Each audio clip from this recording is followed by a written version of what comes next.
Hi guys, welcome back to Reading the Word and Understanding the Bible verse. Today in Ezra, we read chapter 3 and chapter 4, and what I find interesting is chapter 4 verse 1.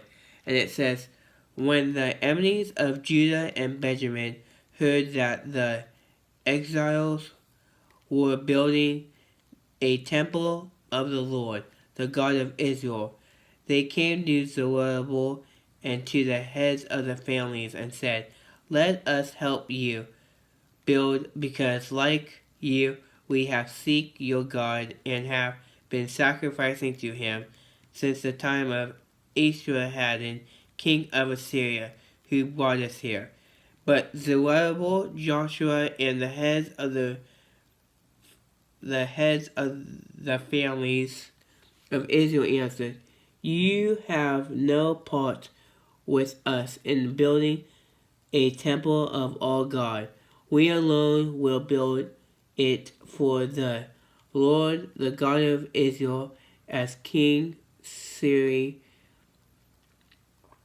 the king of Persia, commanded us.'"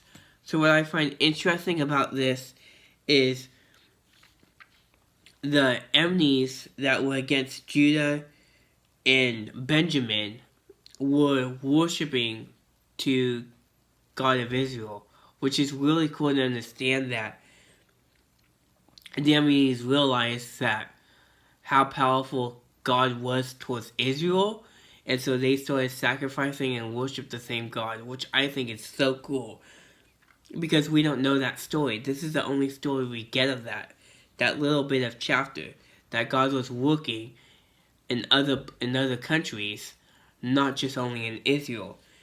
And what I find about this is Israel got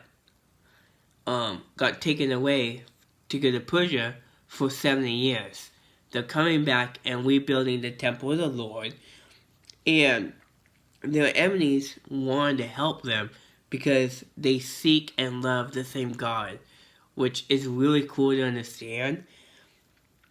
But then the Israelites kind of said, "No, we want to do it alone." So I feel like the Israelites were kind of greedy and didn't want any other nations helping them.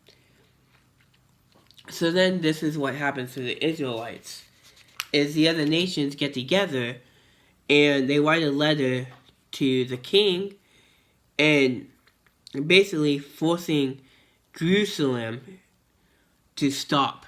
So to stop building a temple. And so the king of Persia orders them to stop building a temple.